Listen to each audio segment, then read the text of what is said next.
Hey guys, Amit here from PhoneRadar, and this is the hands-on on the Gionee's latest smartphone, that's the Marathon M3. Yes, this is the exclusive hands-on on this smartphone which is not yet available anywhere. It was listed on eBay India, but the listing is no more available, and this is the smartphone. The most important feature of this smartphone is the 5000 mAh battery on this smartphone. Now that is a pretty high amount of capacity for a smartphone's battery, because we know that the Galaxy Note 4 has around 3220 mAh, and this is almost 1.5 times or more than that to the Note 4. The Note 4 is a beast in terms of the capacity and the features, but again it still comes with 3200 battery, and this 5000 is obviously the number one in terms of the battery capacity. Now talking about the device also, I have been liking the device in terms of the design, as it has this soft back panel, and the design also feels pretty good when you hold it, and unlike the other budget oriented smartphones like the Redmi 1S and a few other smartphones which feel cheap when you hold them, this is quite nicely built smartphone with pretty good design, and the moment you start holding it or you start using it, you would feel comfortable using it because of the rounded corners and the way the whole design is set up. And as I mentioned earlier, the most important feature being again the 5000 mAh of battery on this smartphone. So that device, as you can see, this is a metallic battery, and it's permanently set up onto this device, which means you cannot remove it out. Now it also comes with two SIM card options and a micro SD card. By default, the device comes with 8 GB of internal storage out of the box with Cortex A7 1.3 GHz processor, and the device comes with the latest Android, that's 4.4.4 KitKat out of the box. Let's go to the settings and check this out. So here under the settings page, let's go to the all settings, and here as you can see under about it says it's Android 4.4.2, that's KitKat out of the box. As I mentioned earlier, the device comes with 8 GB of internal storage. The device also supports external storage, which is up to 128 GB.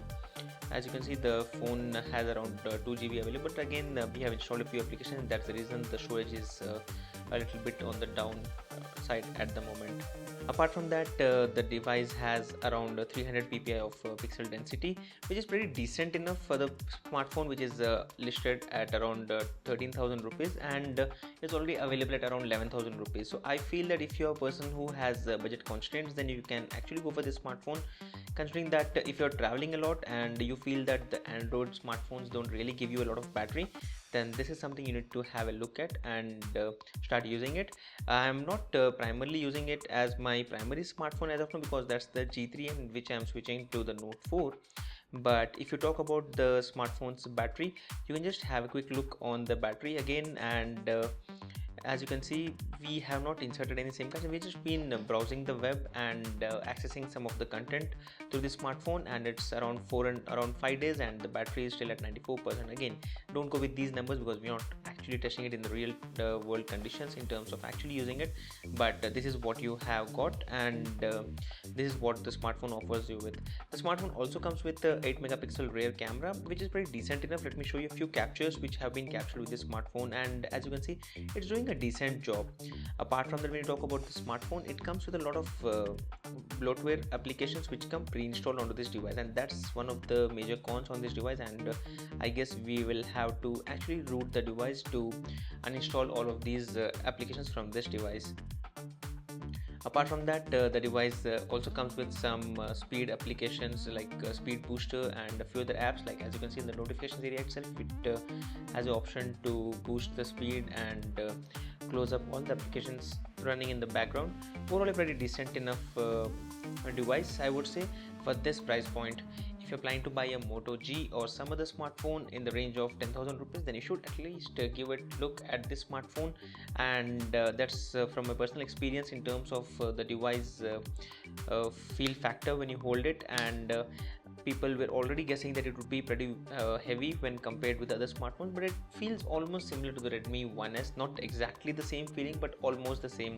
And considering that the 5000 mAh battery, people were already skeptical that this device would be pretty heavy, but that's not the case. It actually feels pretty good. And that's the Gionee's Marathon M3 Android smartphone. Let us know in the comment section if you have any queries, or check out the link in the description area below where we have done detailed hands-on. And also stay tuned for the battery review which will be coming up soon of the Gionee's Marathon M3 Android smartphone. Don't forget to add a thumbs up and stay subscribed to PhoneRadar for more. Thank you.